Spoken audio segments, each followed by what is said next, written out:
Well, hi folks, and welcome to another live stream. Great to have you on, and thanks very much for spending some of your Tuesday evenings with us. Chris Spates is ready to come in just a second, and we're going to have an interesting chat about Sydney property.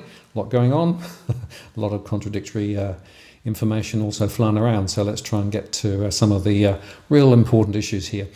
Now, just before I start, remind you that this isn't financial advice or property advice. It's a general conversation only. But if you'd like to ask a question, you're very welcome to. If you put it in the chat, Walk the World, that makes sure that I see it. And we also have Super Chat enabled if you'd like to make a contribution or indeed get your question top of the list. And without further ado, I'll bring Chris in. But before I do, let me just say one other thing. There's still a bit of noises off, so I'm going to mute my microphone when I'm not speaking because I've got some work going on in the property here.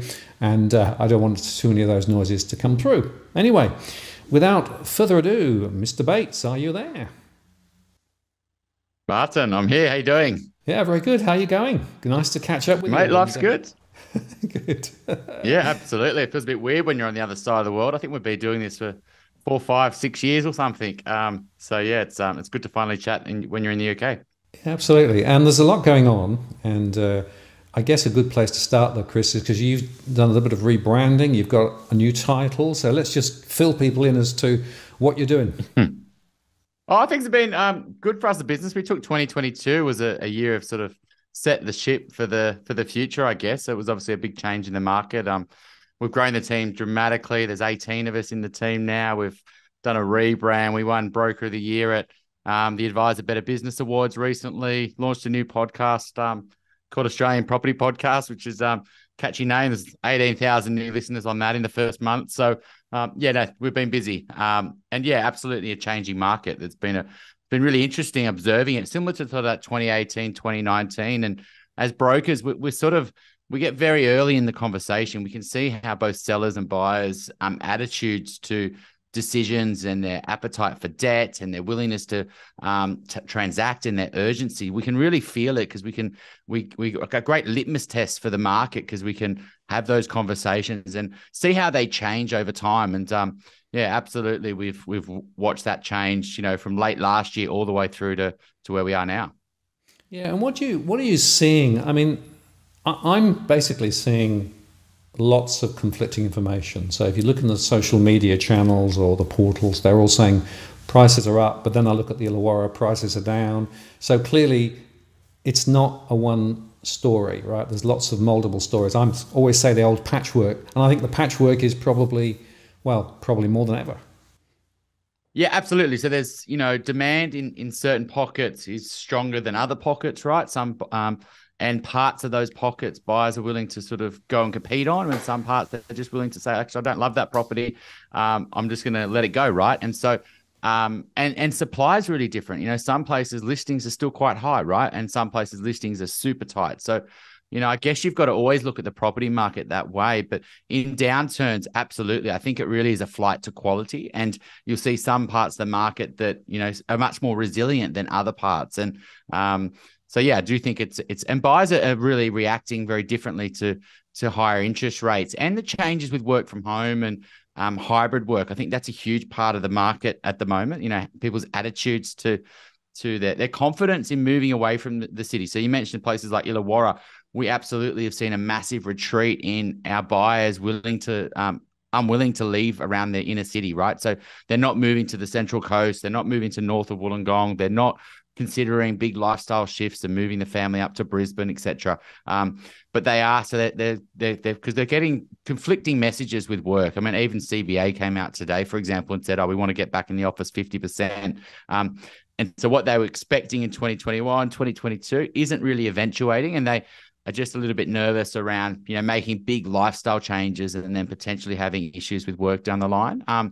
So obviously the high density market's still in a lot of pressure, right, from supply, listings, and, investors potentially trying to get out, and first home buyers being a little bit more aware that they're not the greatest investments. I think the Greenfield Estates area, the middle rings have still got a bit of pressure on them. There's a lot of debt stress building in those areas where there's a lot of first home buyers. But we saw the shift in, all the way back in sort of October, November time. I actually wrote a post on LinkedIn and said, like, the best buying's past, which was way before, the numbers have started to fly through now. But we could see at that point, that's when sellers were at peak fear.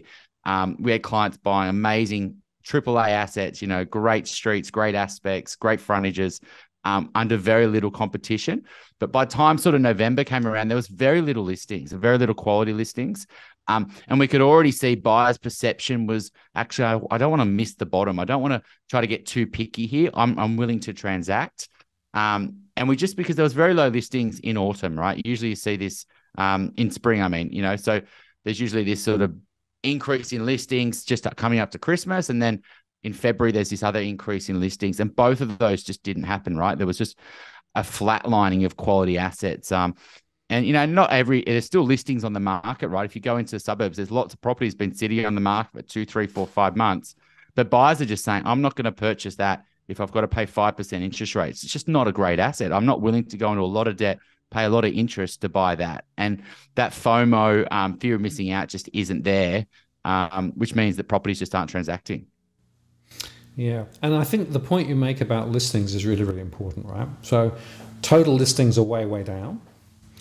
The number of old properties, in other words, who've been listing on more than 90 days, 180 days, continues to rise. And the number of new listings are really, really low. So the mix of quality of assets that's available have really changed. And a lot of the stuff that's around is actually pretty doggish rather than starish. Yeah, absolutely. So people aren't selling out of good assets because why would they? I mean, to go into more debt to upgrade under, it's risky to sell and then be out of the market and get caught out. It's risky when you don't know where interest rates are going to be. Can you even borrow the additional debt when borrowing capacities are really tight? And so a lot of people are saying, I'm just going to stay here, do some small work around the house, and then not transact. Obviously, you've got the transaction costs, etc. So we're not seeing many clients in the upgrader space move from houses to houses. We are seeing some people upgrade from apartments and things that are not going to suit them long term, and they're seeing this as an opportunity to finally make that upgrade, right? So people are definitely getting out of apartments to houses, but the housing market, if it's a good house, people are just sitting on their hands. And so that's really supporting that part of the market. We saw a massive increase in first home buyers, especially in New South Wales, with that under $1.5 million no stamp duty land tax option, which is probably going to end in the next few weeks, right? But that was definitely bringing forward a lot of buyers that were, basically saving hard for a deposit and just couldn't get there because they needed to pay stamp duty plus the deposit. First home buyers have been coming in. I think what's supporting the market now is there is pent-up demand in the market. People who just have been wanting to buy for many years, and they've just been either saving or they've missed out or they've moved back from overseas or they've finally sold something to allow them to buy something. So But the only reason that's supporting prices is it's very low listings, right? If listing numbers doubled, then that I don't think prices would be supporting as much as that, because it's just not, borrowing capacities are just so tight. We're getting clients come to us, and it's 5 times income they can borrow now, and a lot of them are saying, look, that's just not enough. I need 6 times income, to buy in the areas I want to buy. It's really tight for a lot of buyers. Yeah, and this idea of borrowing power is worth just exploring, right? First-time buyers, comparing now with, let's say, 18 months ago, some borrowers are now able to get 40% less in terms of available funding. And that's a huge difference, isn't it? Yeah, absolutely. So borrowing capacities have fallen 40%, probably, right? 7.5 times down to 5 times, right?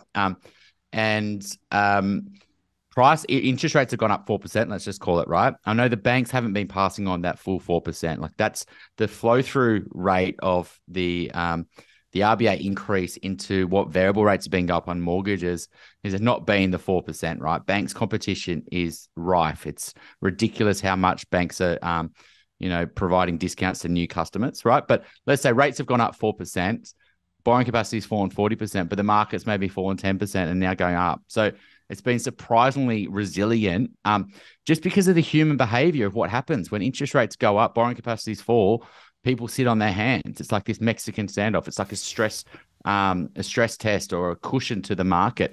It's not all the parts of the market, right? But in quality assets, what you'll find is listings get tight, and the marginal buyer theory starts to play out, right? If listings drop and demand drops, then it doesn't mean that prices are going to naturally fall. Yeah. And the other point there, Chris, is that the banks have started to be a little more generous in some of the refinancing parameters, right? And APRA's come out and basically given a bit of a free pass. Let's explore that, because that potentially is going to have quite an interesting impact on people's ability to be able to service the mortgages they've currently got. Yeah, it's a good point, Martin. I thought things like this would happen, right? So the last thing the system wants, right, is people defaulting on mortgages and can't refinance. And so there's already been a number of banks trying to basically be able to do loans where they don't need to do servicing at all. So basically, as long as your new repayment's going to be under your current repayment and you've been paying that on time for the last 12 months, and you can prove that, then we'll let you refinance dollar for dollar, right? But what APRA came in last week and said, look, it doesn't make sense for us to buffer refinances by 3% because they've already got that debt. They're not taking out new debt. So why don't we just buffer it by an extra 1%? And that's increased borrowing capacities by about 20%. So people that were mortgage prisoners, I guess, as in they took out debt at a higher multiple than they can get today. This is definitely changing the game for some people because, we've already gone back this week and started to look at people that couldn't refinance 2 weeks ago but can refinance now.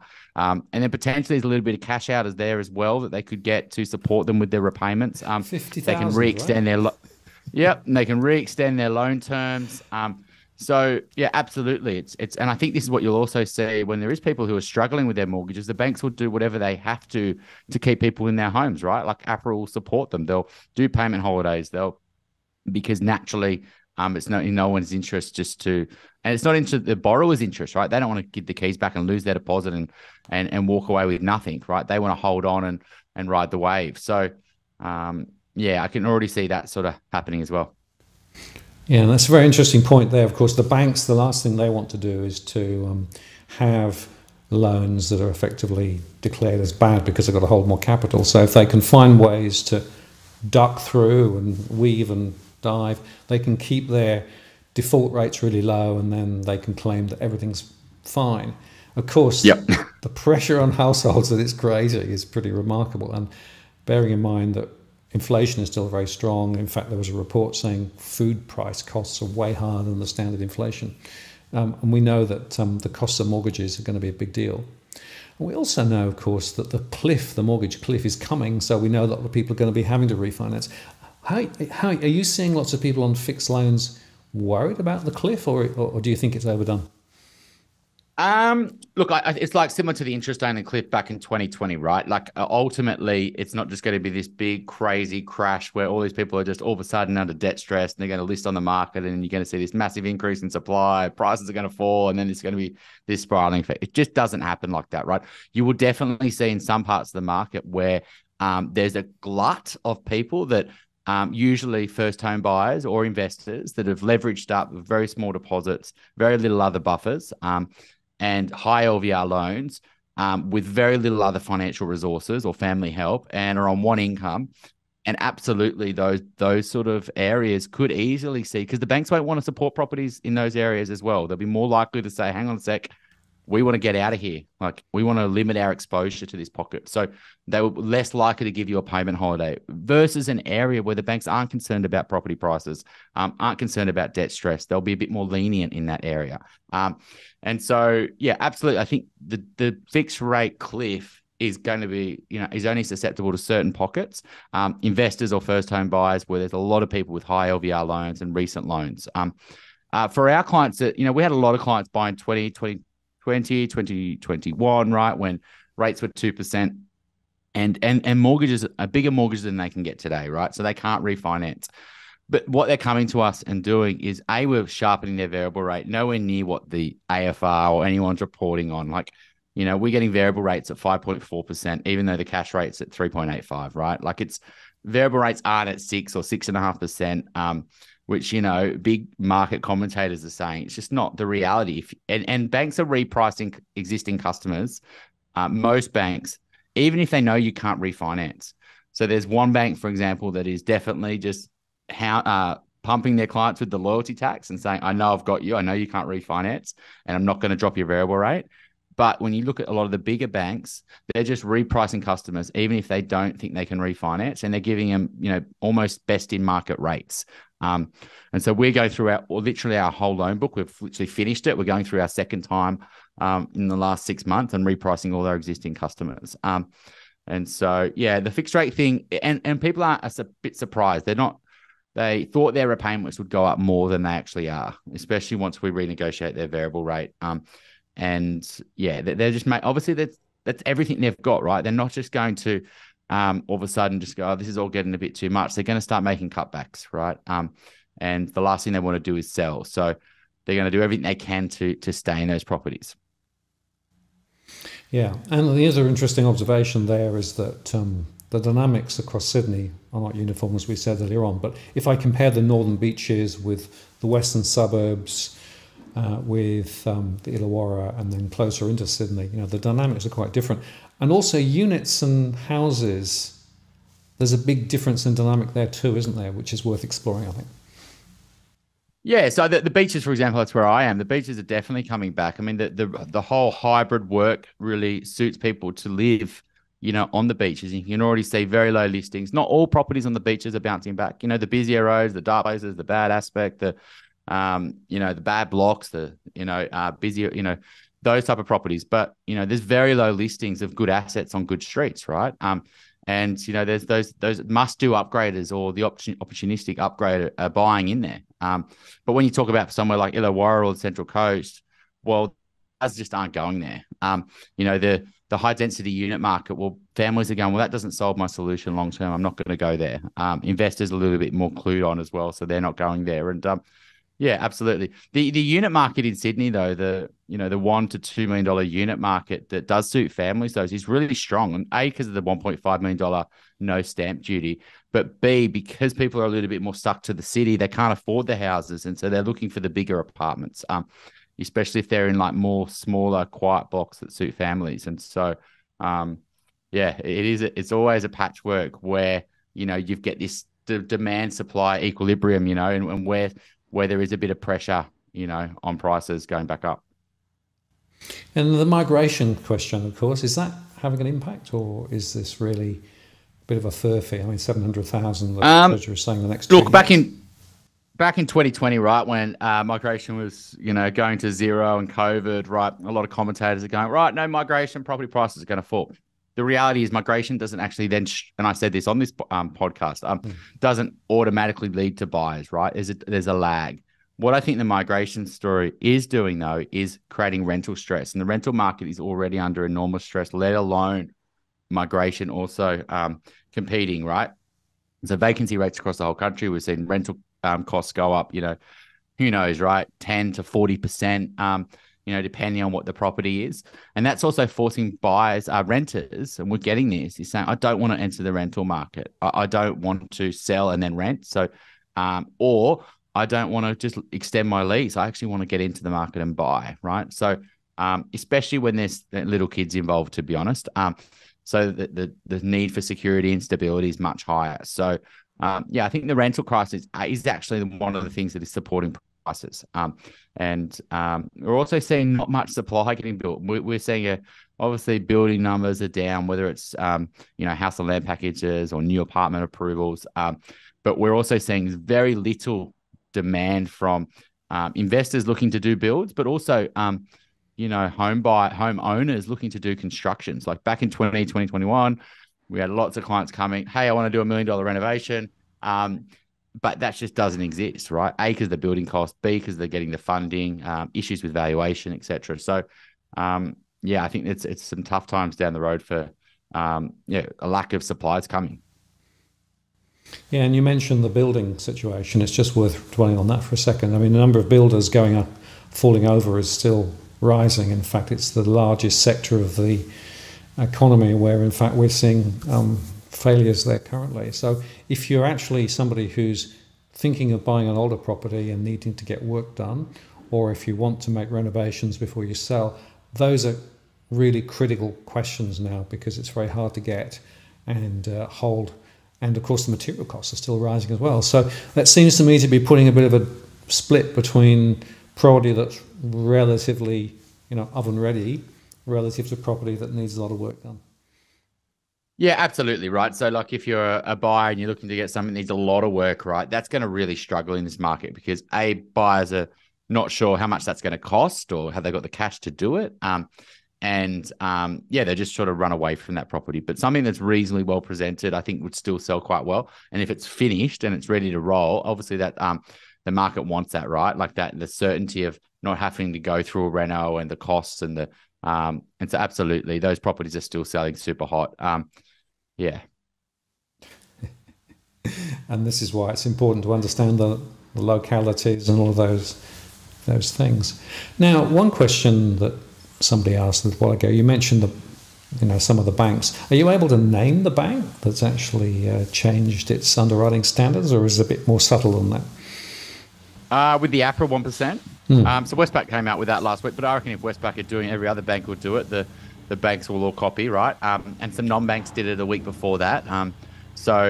It'll be, I imagine all the banks will be able to do it, and borrowing capacities, for refinances will be pretty much across the board. We don't want to give too much of an unfair advantage to Westpac, right? So all the other banks will be not far behind, I'm sure. Yeah, I suspect that all of them will be more willing, because APRA's basically given them the signal to say, feel free. Yeah, and it's not really great for the banks, to be honest. Like, they're actually just going to eat each other's margins, and this is what's great for consumers is bank margins have been falling dramatically. The net interest margin on loans. The banks in the last couple of weeks have started saying they don't want to do cashbacks anymore, which I think is quite funny, because it was ANZ's idea to bring a cashback in years ago, and we just all looked at each other and said, why are you doing this? And then ANZ got absolutely flooded with new business, and then all the other banks said, well, it worked for ANZ. I'm going to start offering cashback too. And then all of a sudden, everyone's offering cashback, and the only way to get new customers to offer a cashback and a ridiculous rate. So I think the banks have all come together and said, let's not do this cashback thing anymore. It's a bit stupid. And in the meantime, they've been eating each other's margins, right? And I think the interesting thing is what we've seen with the banks is they're not been playing hardball on repricing their existing customers. I think they're all switching on. They're all worried about their loan book growth. They're all worried about people coming off fixed rates. And they're all trying to protect their existing book rather than just losing 2 out the back door and getting 2 in the front door, right? And then having to pay brokers and new customers, and then they might leave in a few years' time. So, it's a real retention strategy. It's really strong, which is great for consumers, right? So if you just call up your bank right now, you'll be out of market probably you haven't reviewed in the last 12 months, probably 50 basis points at least. But if you made a call, you probably get most of that off your rate just with a phone call. And so, yeah, anyone listening should definitely be calling their bank. Absolutely. Got to keep at it. Yeah, and almost like to be honest, we actually even just recently, the last month, like there's even a more of a big discount that we're getting. So, which is another 10 basis points for customers that we repriced 3 or 4 months ago. And so yeah, definitely cool. Yeah, shop around and keep asking, and don't take no for an answer because they're desperate to keep your business. One of the other interesting observations, of course, is the funding costs for the banks are going to rise, right? The term funding facility is having to be repaid now. And there was an interesting article over the weekend. I think Christopher Joy highlighted some of the issues there. Firstly, banks have not passed on all the cash rate rises. You made that point, Chris. The second one is they've got this big pressure now of funding because the term funding facility is rolling off. So it'll be interesting to see whether they can maintain those really good rates or whether they're going to have to continue to put rates up out of cycle to maintain margin. Well, we saw that last week, actually. I said it to the team. I said, did they just do that out of cycle, a cheeky 10 basis points? And one of the banks did, right? And I think another couple did as well. I'm not exactly sure how many did it. But yeah, absolutely. They increased their rates on their existing customers by 10 basis points without any, obviously, increase with the RBA. And it's easy to get lost, right? Because your rates are jumping around so much at the moment. You don't really know what the standard variable rate is, what your discount is, and where is it at, etc. And so, yeah, I definitely think that's going to happen as well. But I think the competition for new customers is so rife that even if the banks do this, you've just got to always stay on your toes and potentially they go, well, if you're not going to take care of me, I'm going to go elsewhere. And I think what you can see is refinance numbers all went through the roof in the last 3 or 4 years. A lot of Australians are comfortable refinancing. They know it's not that difficult. They know it's that's just part of the game. And so the banks know that, the cat's out of the bag. People can actually know that, once you've refinanced once, you go, well, that's actually quite easy. I could do that again. And I think that's what's one of the things banks are worried about. Yeah, and you can always call your existing lender and give them a hard time. Most of them will move. Retention. Yeah. So, first-time buyers. One of the interesting observations that I'm seeing is that first-time buyers are under pressure because of the, can't borrow as much, but a lot of them are renting, so comparing paying higher rents with mortgage. What are you seeing with regard to first-time buyers and these new incentives? Are they really changing the game, or are people sitting on the sidelines and waiting to see how it's going to play out? Look, I think that a lot of first-time buyers do fall for sentiment a lot, right? They do want to feel like because it's so nervous, right? You've finally saved up all this cash. You don't want to make a wrong decision. The sentiment has shifted, right? Like, the CoreLogic numbers, the media story, even there's just the general, even the confidence around like the Westpac time to buy and property expectations has really shifted, right? So a lot of first home buyers are wanting to enter the market, but they're just very hesitant on, making sure that they're buying a good asset. I would say that they're a little bit more educated. It's not that FOMO. Let's just go and buy anything. But absolutely, we're still getting, a lot of first home buyers out there. They're all struggling with the same problems. One, they can't borrow as much as they want. And two, they can't find a good asset. It's just, they're always basically saying there's not much out there. I've been looking. Once they start to feel though that, prices are running on them a bit, which I think is already starting to happen, right? They could already see that maybe if they bought, 3 months ago, they could have bought this and now that's actually more expensive. That urgency starts to increase for first home buyers, right? On low levels of listings. And so, yeah, the stamp duty up to 1.5 absolutely was a bit of a game changer for people looking to buy between 1 and 1.5 million. Their deposit amount they needed actually dropped by a third. So instead of needing a 15% deposit, they only needed a 10% deposit because they weren't paying stamp duty. And that's a huge difference. And if that stuck around, that would be a huge support for the market. But it's obviously changing only up to 800, in a couple of weeks, which isn't really where a lot of the problems are in the Sydney sort of first home buyer market, I would say.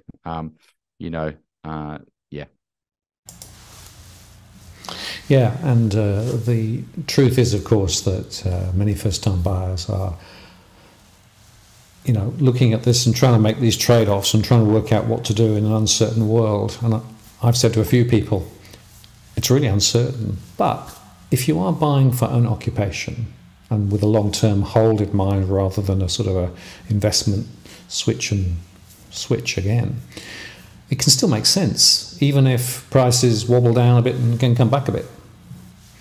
Yeah, absolutely. Like all our first home buyers, we're trying to buy something that's the longest runway possible, right? And so, not the idea of just buying this sort of suit my rental needs for the next 3 years, and then I'm going to sell it, and then I'm going to move into state, etc. So we have a lot of conversations about what's their longer term plan, where they're from. They got a partner, are they thinking about having kids? Like, is this property going to suit? Would they look at some areas that suit them longer term? Like, you know, how would they even, a lot of people think, I'll buy something, then I'll keep it as investment property, then re-educating them on, the difficulties in doing that, etc. So absolutely first home buyers, need to take that longer term approach, which then, takes away a lot of that risk of that, short-term market, trying to time it.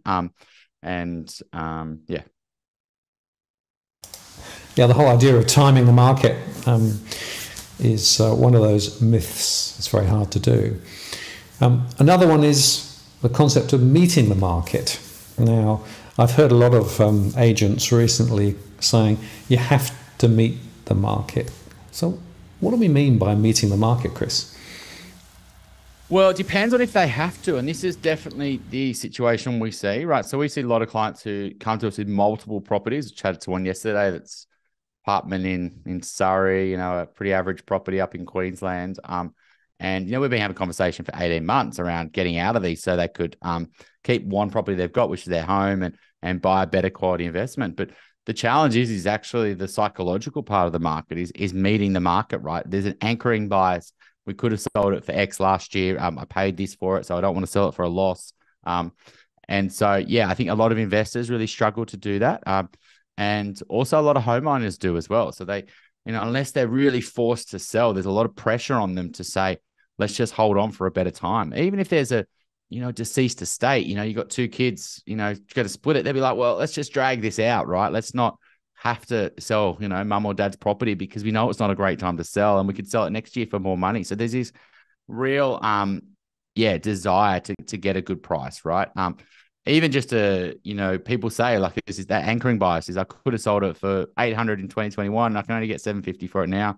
I feel like I've lost 50 grand. Well, no, you haven't, but ultimately that's stopping you, meeting the market. And so that's why a lot of properties on the market for, 90 plus days is, look, if they wanted to sell, there is probably a buy there, but they're nowhere near what they want to sell for. And, we actually are seeing quite a lot of listings get pulled from the market. I haven't seen it as much recently, but, I know at one point, maybe 25, 30% of properties, agents were losing. So they were getting the listing, they were getting the styling, they were listing it on the market. They'd try it for 4 to 6 weeks.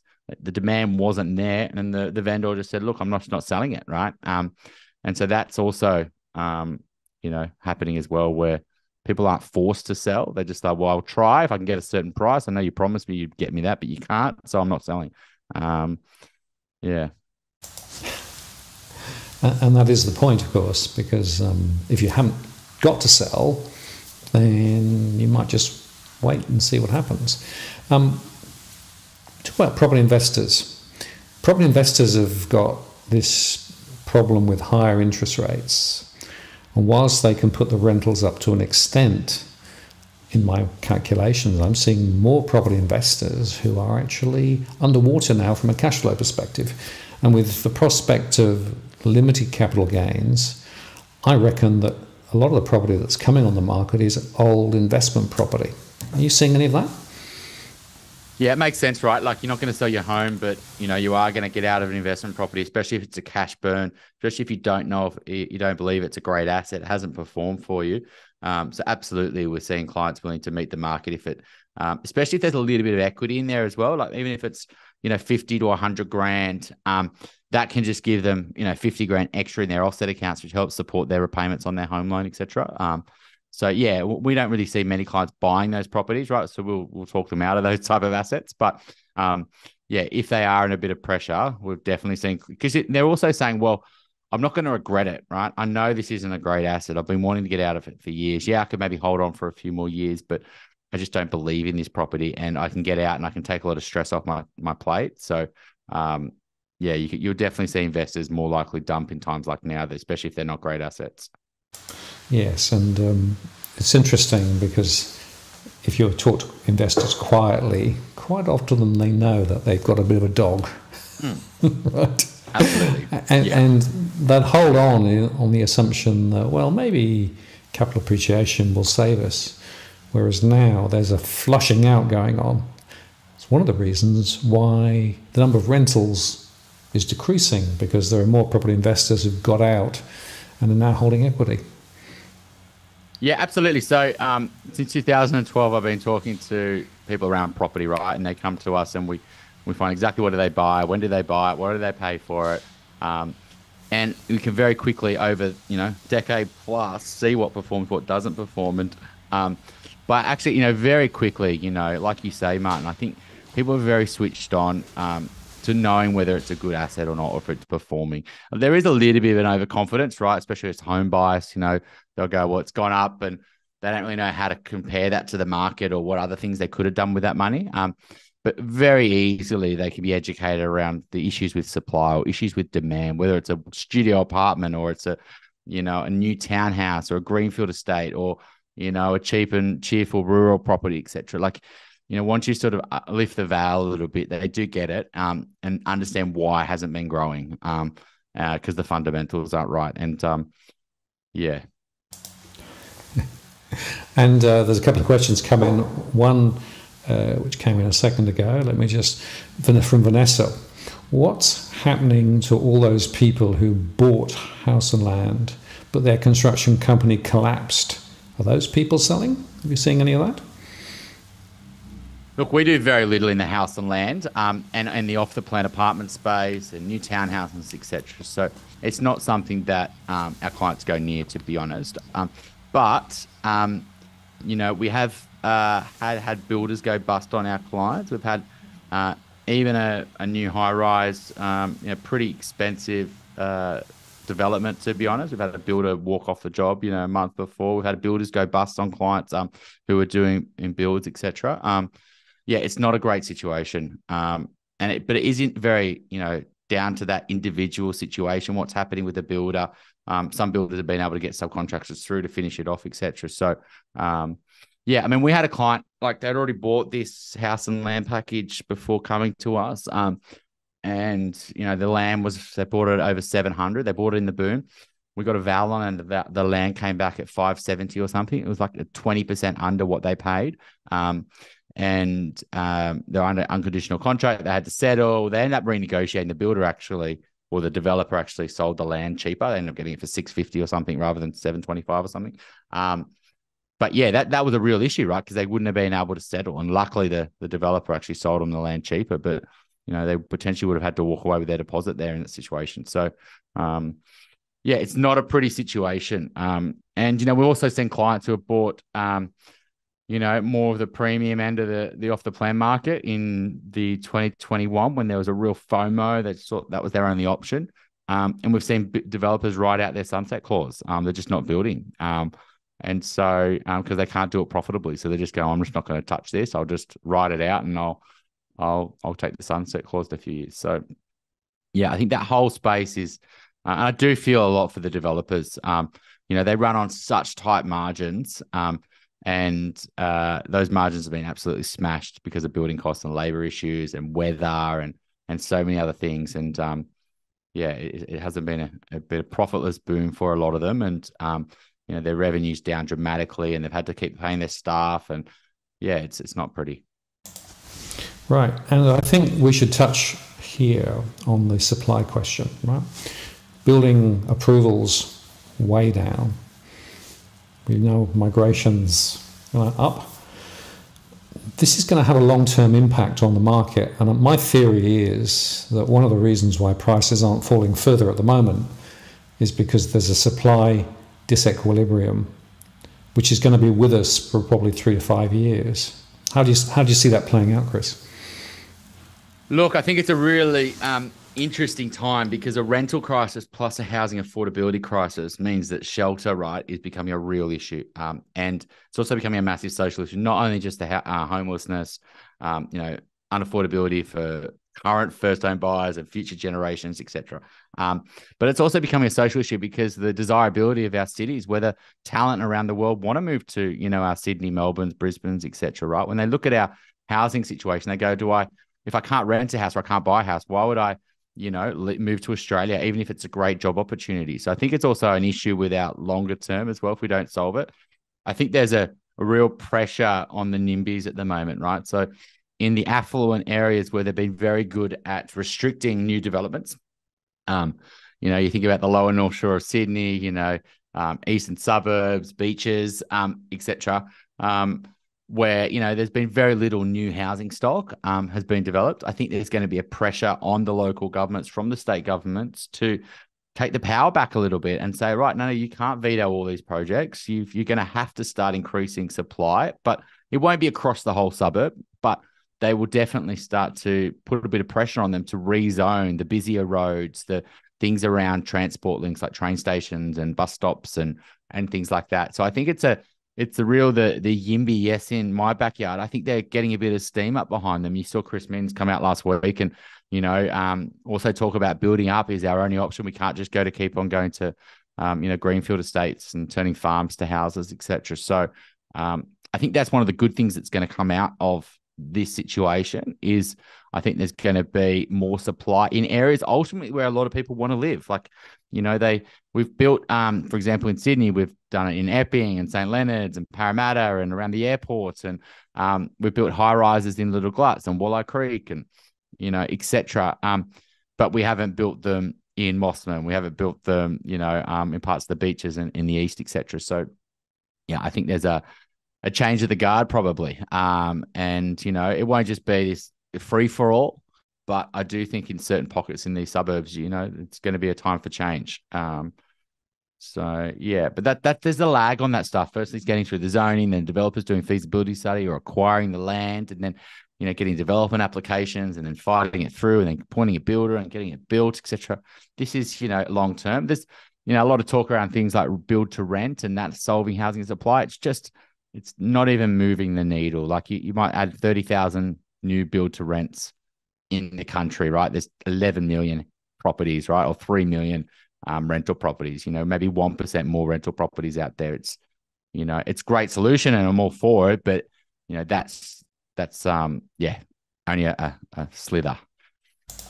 A very small slither, and of course easily gobbled up with all of the demand. Yeah, absolutely. One of the interesting things here is the move to go up, and certainly if I look around Brisbane or Melbourne, as you move out, we're seeing significant changes of locales.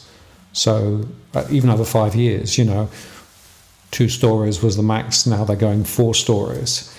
And so the character of suburbs are changing very fast. And I guess my question is, Chris, for somebody who's lived in those suburbs for a period of time, they're seeing these massive changes, and that's a problem potentially. But also people who are buying in potentially are buying into areas where more high-rise development is coming. So how do you get your head around the evolving suburbs that you're looking at? Look, I think you can't just sit on your hands and say, oh, well, they haven't developed here for 30 years, so it's not going to happen. I just don't think that's a viable argument. I think you're a bit delusional, right? And you're a bit wishful thinking. If you are still buying in these areas, I think Peter Chewett, we interviewed on the podcast on the Elephant, he's very for development, right? And it's funny, a lot of people are for development, they're not for development in their backyard, right? It's the definition of NIMBYism, right? Not saying Peter's not, but that's obviously what a lot of people are in this situation. So I just think you've got to be really careful, right? So you've got to look at your suburb that you're buying in or suburb that you own in and say, right, if a council was going to change the rules in this suburb, where would they likely target? And like I said, it's those busier roads. It's around the shops. It's around the supermarkets, the train station or the bus links, etc. And you've got to know that, maybe I've got this nice little 2-story across the road, but what happens if that did change to 4 or 6 stories?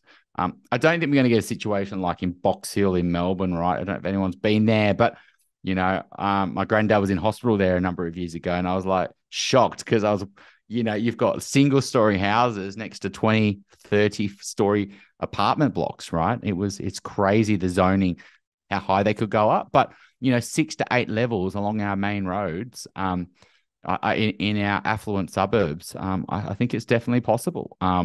And I think you just got to be really careful. If the good thing is though, like if you've got a house in a bit, 500 meters back, it's all tree lines, it's heritage overlays, and they're not allowing zoning in those areas. We've actually reduced the housing stock because people are knocking down houses on the main road. So there's actually less houses if you're buying houses in that suburb because they're turning them into apartments or townhouses, etc.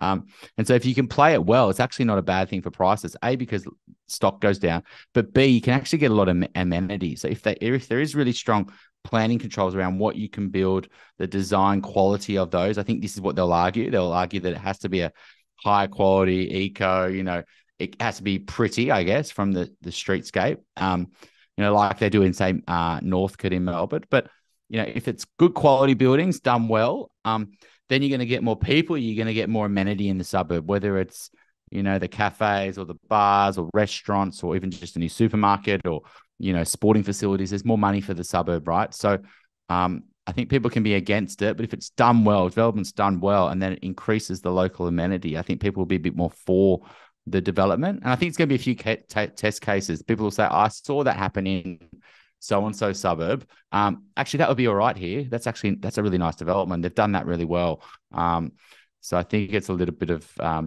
let's watch other people do it first. But I do think the power is going to go from the local governments to the state governments. I think there's a real shift. Well, it's interesting in the UK, there's been a big debate about local planning versus more centralised planning. And in fact, the Conservative government has pulled back from the idea of imposing top-down and is saying they want more engagement of the local communities, but also recognising they need to build significantly more housing out at the moment. And it's a real tricky situation because, of course, as you say, people in the area don't want it in their area quite often, and yet what's the alternative? So it shows you that if you have a population boom, that puts a candle ultimately under rentals and then follows on and it comes into the development cycle too. And just remember, folks, a lot of developers are struggling at the moment, and therefore they might cut corners. And of course, that's one of the issues, Chris, that we quite often see with new, particularly high-rise properties. They're actually poorly built.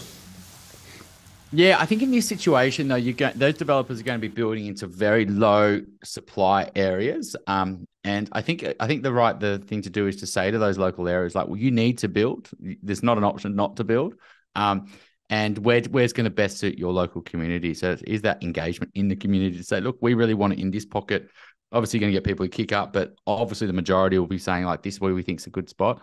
But I think in those areas, it makes a lot of sense for developments. If they can, buy that land and sell those properties because there is a lack of supply. Maybe they knock down, houses or, small unit blocks and build 6 to 8 levels and build, 3 beds for families or things for downsizes, etc. I think there's enough demand. You can look at places like Double Bay in Sydney. I know that's an extreme example, but there's never a shortage of demand for apartments there, and because there's a real lack of, and people want to downsize into that area. So, I think there's it's an interesting thing to watch this space.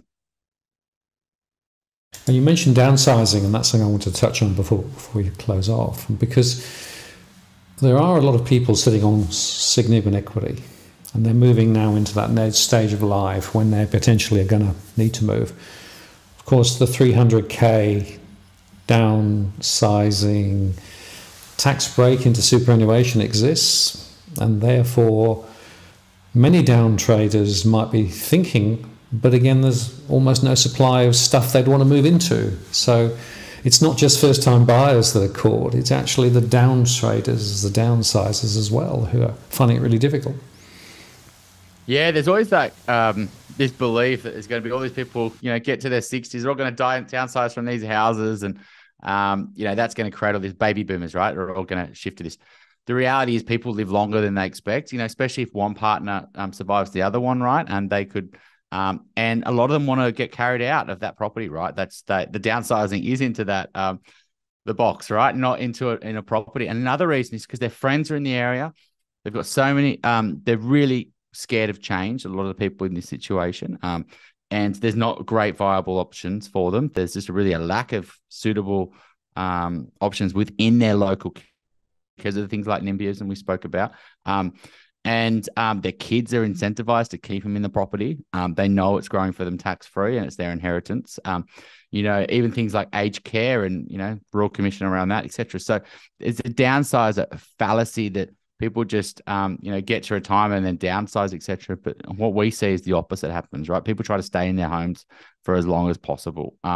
And there's a lot of innovation happening here, which also supports them. So you've got 2B, which is Brian Hartz's business, which is, lending to sort of people with equity in their homes. You've got innovation around downsizer mortgages coming.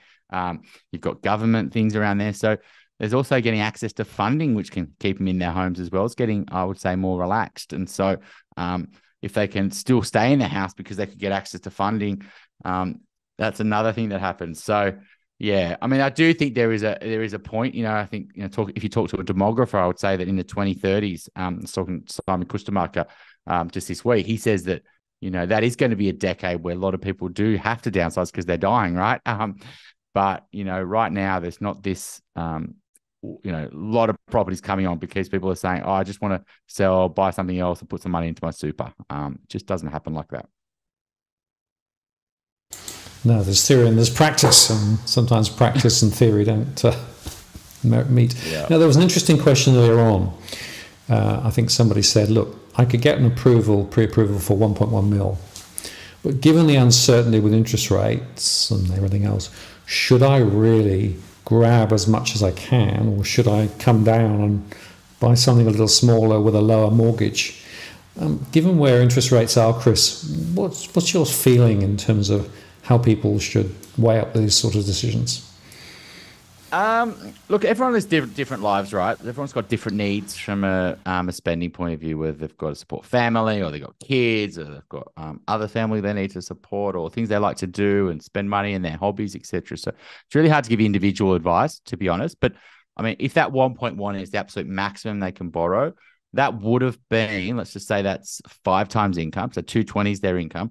That would have been potentially 1.6 million, in 2021, right? So that's how much the banks have reduced how much you can borrow.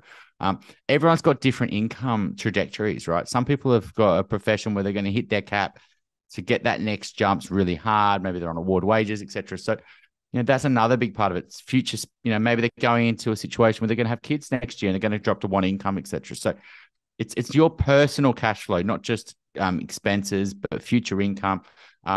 Yes, you can buffer yourself with interest rates. You could say, well, I'm going to protect myself. I know I can get a rate at 5.4%, but I need to protect myself in case rates go up another 2 or 3 times. You could always be really conservative and say, I'm going to protect myself if rates go to 7 or 8%. But, there could be a cost to being conservative.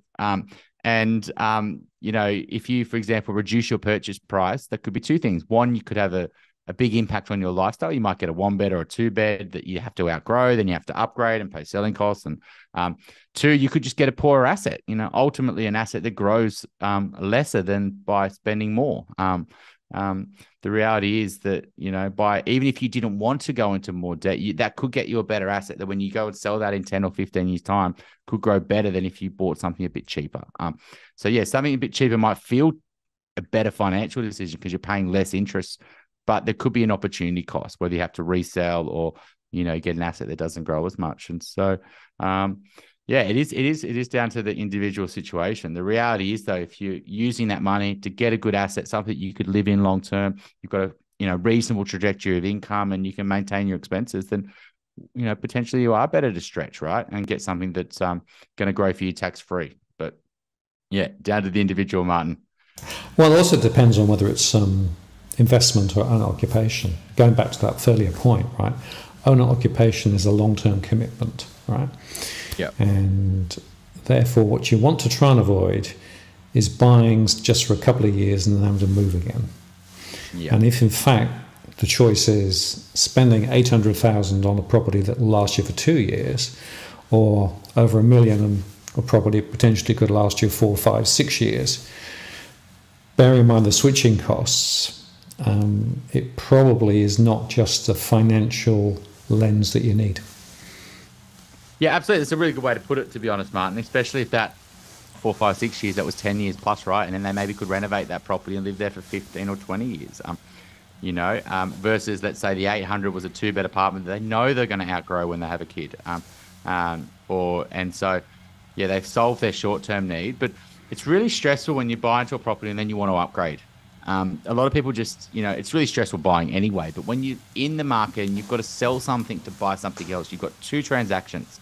And it's not just that simple of just selling and buying again. You've then got to maximize the sale price, but you've also got to do the purchase, and you've got to manage where you're living, and you've got to talk to an agent to sell, and you've got to, it's really stressful. And so if you can avoid just the stress of that and it not going well, plus the transaction costs by buying something you can grow into, the other thing is probably a better asset. Really, where there's a short problem in our property market is things that suit families, right?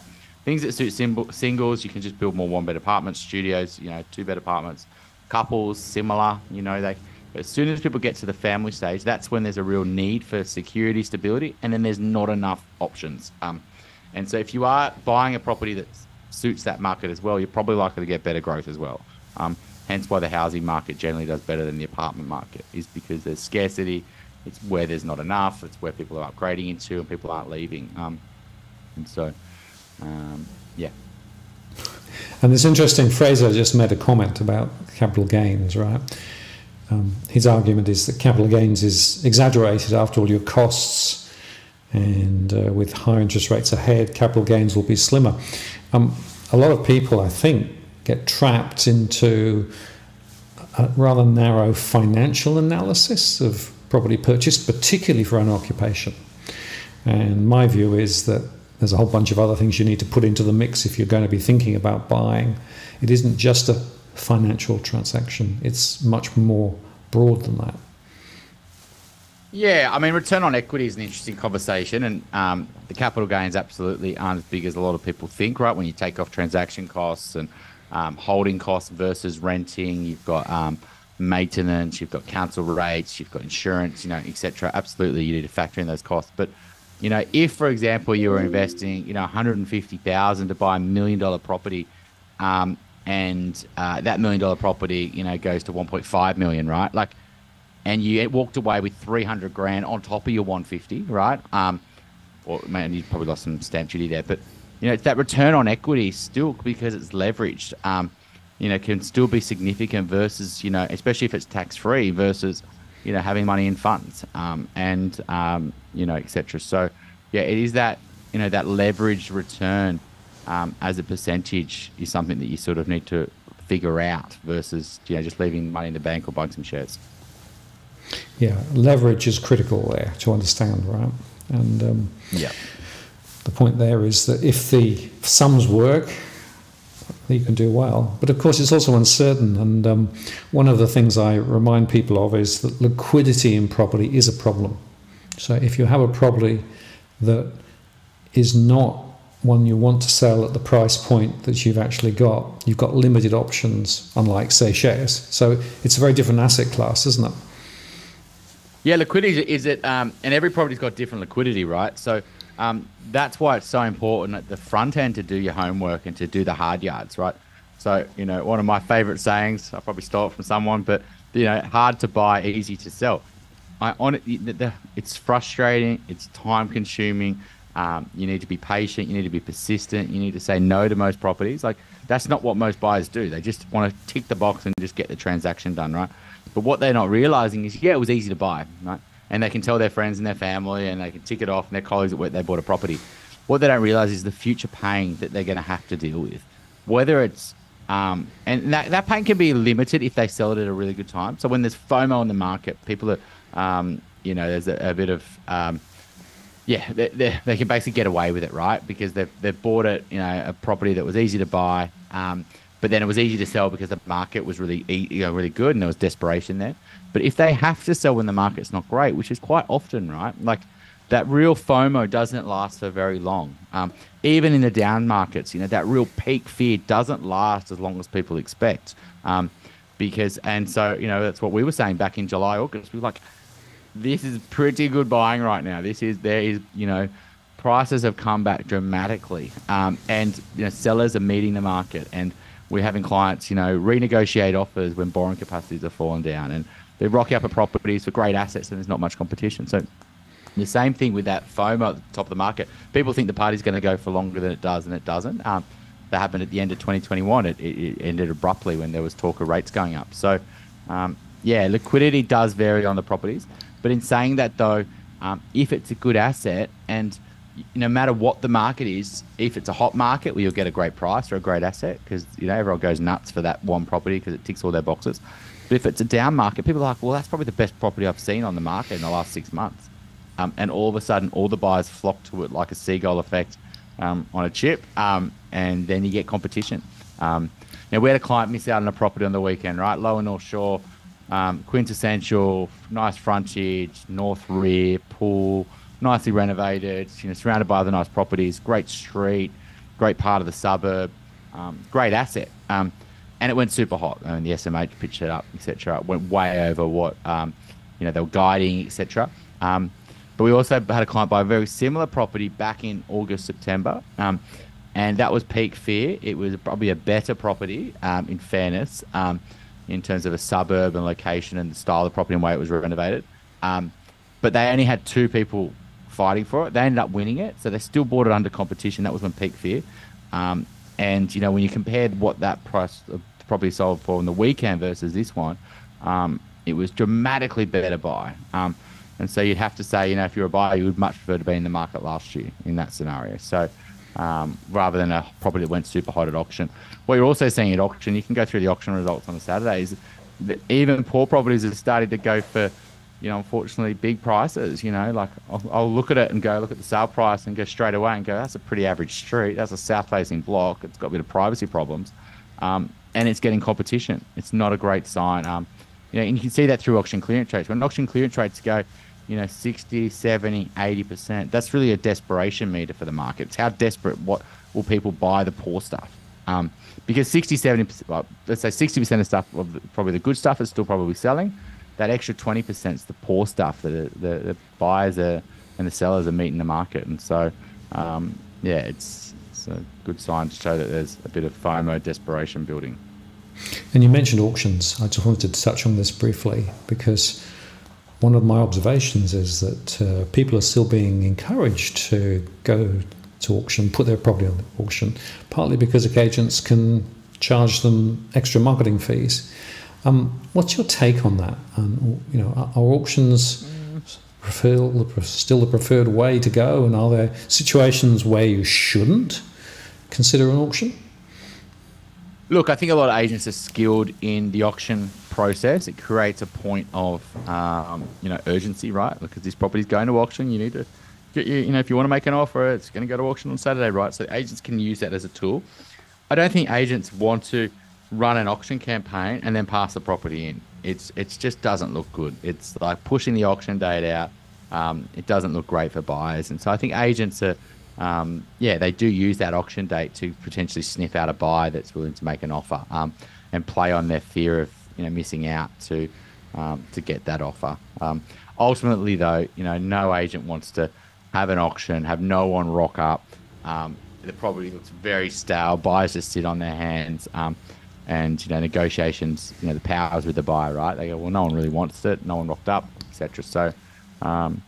But yeah, they can be a great tool. Even if you can just get 2 buyers on that property, then they can say, well, we've had a formal offer. It's above the price guide. The vendor's keen to accept it because it's perfect terms for them. Do you want to make an offer? You've got till tomorrow at 5 o'clock. And all of a sudden the buyer's like, hang on a sec, actually, I was going to get ready for the auction. But the agent does that at the optimal time. The agent's not silly.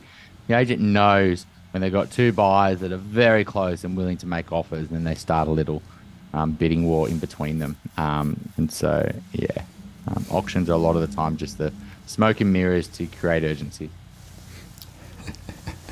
Good way of putting it. And I've seen a few interesting behaviours recently, not least, of course, because agents with lower volumes are actually finding they've got financial pressures to try and actually keep their business alive. So auctions are sometimes used for that. Now, I want to tell you a quick story, Chris, because I bought this property in the UK via Zoom. Mm. What's your thoughts about buying via Zoom?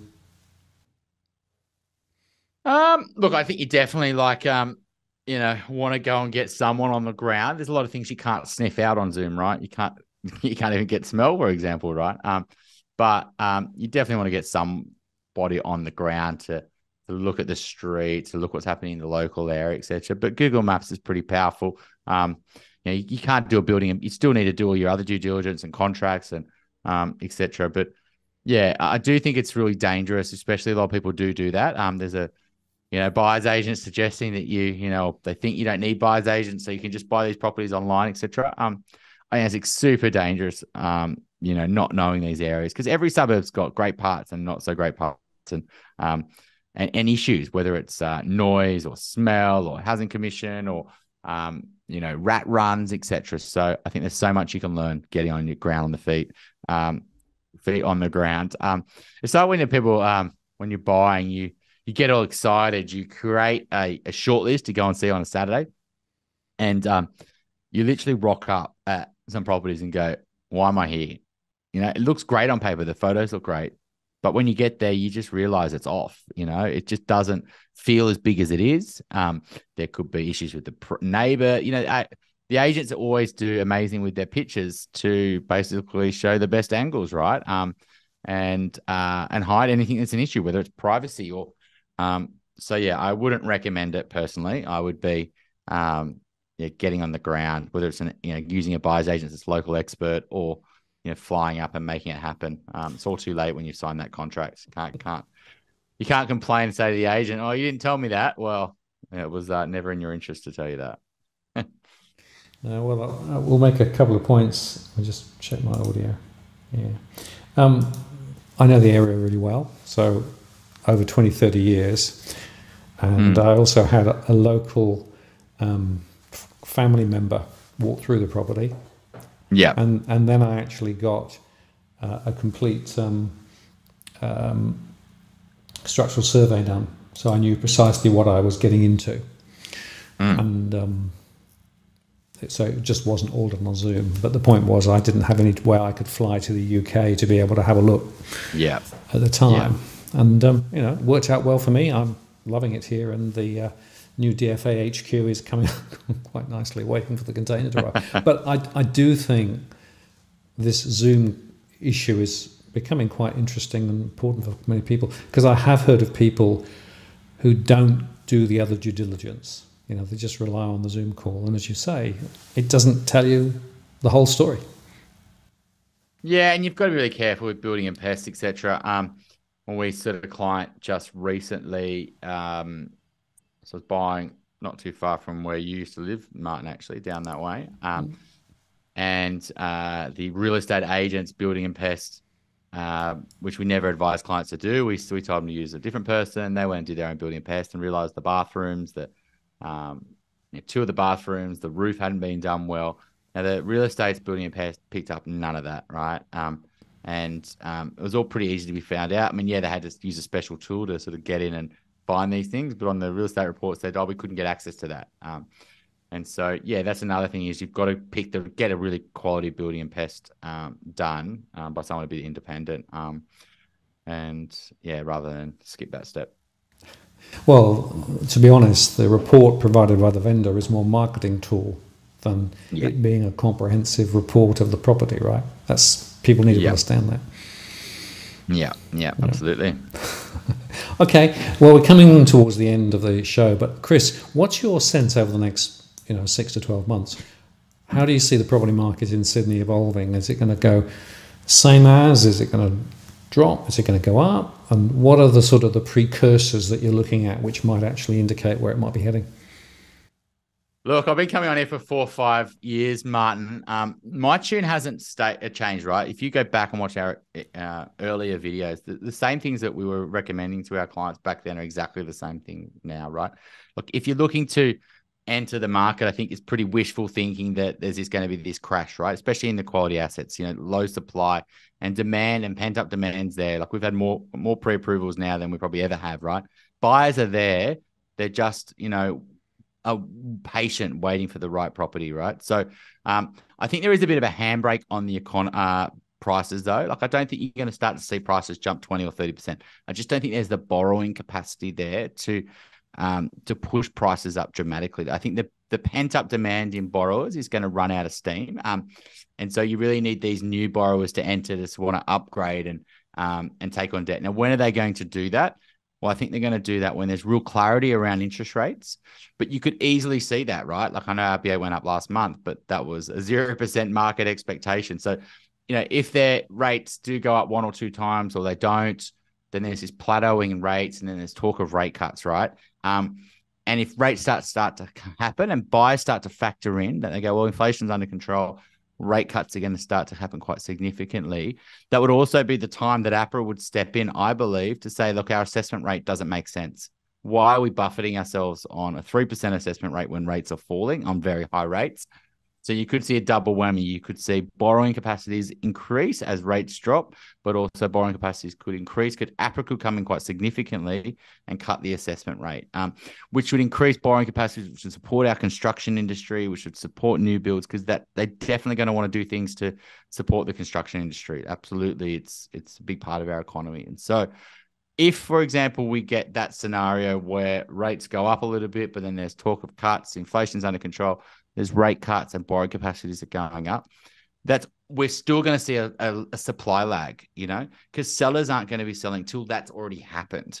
And so you're going to see this real tightening of supply. I don't think you're going to see these people, especially in the housing market, start listing their properties until they can find other properties on the market. So as prices go up, then more listings come. So waiting for listings is a bit of a false reality, right? Like by the time the listings come, prices are more expensive and maybe you can't afford it. So I do think there's debt stress. There's issues in house and land. I do think there's issues that are getting a little bit buffeted in the high density just because of our rental stress and borrowing capacities are forcing buyers to go there a little bit. But yeah, I think the market is, like you say, patchwork. I do think the regions, the second tier like non-commutable regions, like 2-3 hours away from our capital city, I think they're in for a tough time because I think the hybrid work thing is going to be battled out, some type of 2-3 days in the office. But the commutable regions like the Central Coast, the Wollongongs, the Geelong, Mornington, Sunshine Coast, Gold Coast, I think once people do get confidence that it is only 2 days a week in the city, there is a fear around jobs that we are seeing some redundancy, that confidence to just switch your employer and move to a region. I just don't think it's there. So I think the upper end of the regional market is actually pretty good time, because the last thing you want to be buying in those areas is when the buyers are back.